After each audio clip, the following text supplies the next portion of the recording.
turn them off and not use them, that'd be awesome. And there's raffle tickets for sale, and there will be a drawing in the middle of the program, and there's like 3 raffle prizes that are kind of cool, Shakespeare related. Yeah, so next up is Hunter, who will be performing Hamlet's 6th Soliloquy, and he's in 10th grade.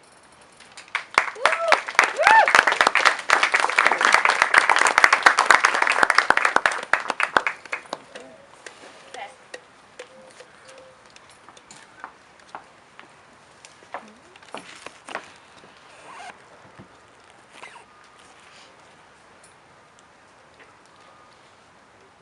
Now might I do it, Pat? Now he's praying. Now I'll do it!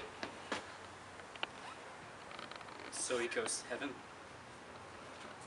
And so am I revenged that we scanned. A villain kills my father, and for that I, his sole son, do the same villain send to heaven? Oh, this is how in salary, not revenge. He took my father, perhaps, full of bread. Of all his crimes, brought alone, as flush as May. Who knows how his audit stands, save heaven? But in this circumstance, of course, I thought, 'tis heavy with him. And am I then revenged to take him in the purging of his soul? With that, when he is fit and seasoned for his passage? No. A blade and now though more horrid hence.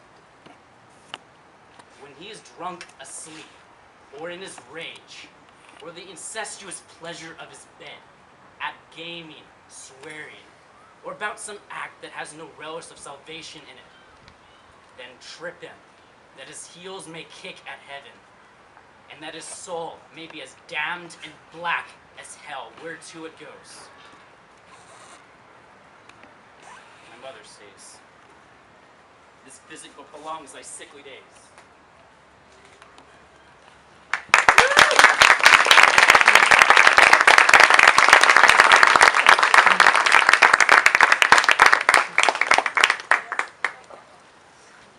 Alright, so next up is a self-written sonnet by Dominica.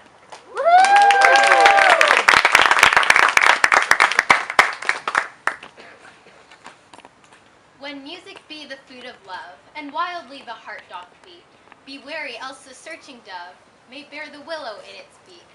Unlucky heart where arrow struck, Cupid's spell weaves round a union, obscured by dreams as thick as muck, where all must end in confusion. Passions are flying all askew, as mayhem cackles sheer delight, a tangled mass of suitors' queue, enclosed by darkness of 12th night. By break of dawn the sun ascends, revealing how this story ends.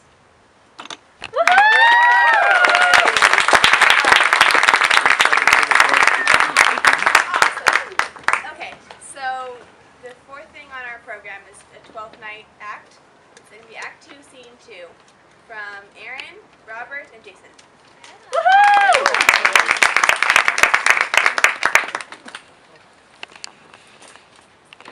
You're ready, right? You know you're one, right? Not really, but I can improvise. I can improvise. Okay. Alright, okay. Nah, man, I'm not gonna stay here any longer. Thy reason, dear Venom. Give thy reason. Okay, well, I saw Olivia in the orchard, and she was treating her messenger better than she's ever treated me. Did she see thee the while, old boy? Tell me that. Yeah, she saw me. I was standing right there. It's an argument of love to you and the favor. You trying to make fun of me? No, I will prove it to be legitimate, sir, upon the oaths of judgment and reason. And they have been grand jurymen since before Noah was a sailor. She did show favor to the youth in your sight only to exasperate you, and, well, you should have then accosted her and with some quick, excellent jests, feigned some dumbness into the youth. This was expected at your Very sir, do comest tenth, please, the playeth is this not this over. Yeah. I'm gonna have to muster up some courage then, because I hate conflict. Well then, thou must build thy fortunes upon the basis of valor. Go, challenge the court's youth to fight him. My niece will notice, and I assure thee, 'tis no better broker of love in the world that can better convince women than report of valor. There's no way but this, Sir Andrew.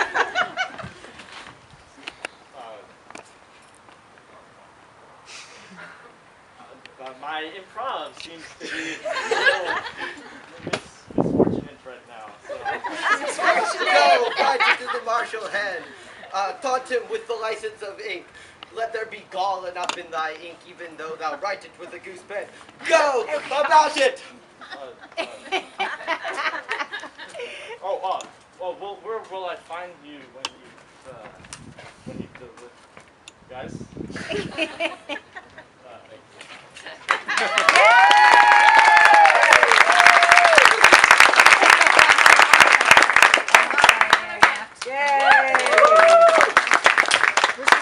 have Maya performing Hamlet's third soliloquy that I rewrote for part of my project.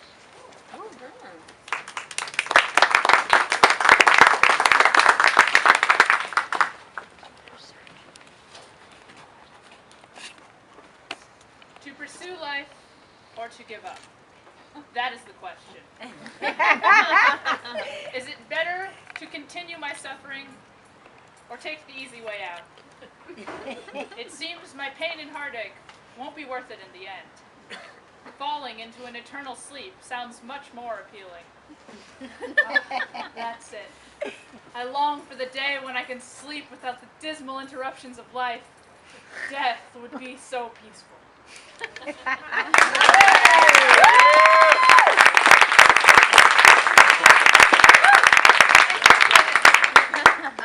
I just want to say for everybody here that when I was first doing this project, I was a little concerned about people signing up to participate or not. And then I had like all these awesome people that you're seeing today just come up to me and be like, hey, I really want to help you and I want to do this scene. And so that has been amazing to see everybody kind of jump in and help me. So thank you guys.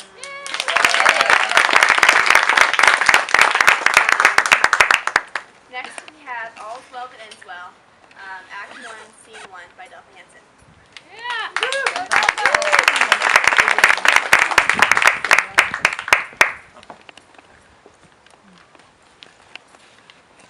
I think not on my father, and these great tears grace his remembrance more than those I shed for him. What was he like? I have forgotten. My imagination carries no favor in it but Bertram's. I am undone. There is no living, none if Bertram be away. For all one that I should love a bright, particular star and think to wed it. He is so above me. In his bright radiance and collateral light must I be comforted, not in his sphere. Ambition in my love thus plagues itself. The hind that would be mated by the lion must die for love. 'Twas pretty, though a plague, to see him every hour, to sit and draw his arched brows, his hawking eye, his pearls at our heart's table. Heart too capable of every line and trick of his sweet favor. But now he's gone, and my adulterous fancy must sanctify his relic. Who comes here? One that goes with him. I love him for his sake, and yet I know him a notorious liar, think him a great way fool, solely a coward. Yet these fixed evils sit so fit in him that they take place when virtue's steely bones looks bleak in the cold wind. Withal, full oft we see cold wisdom waiting on superfluous folly.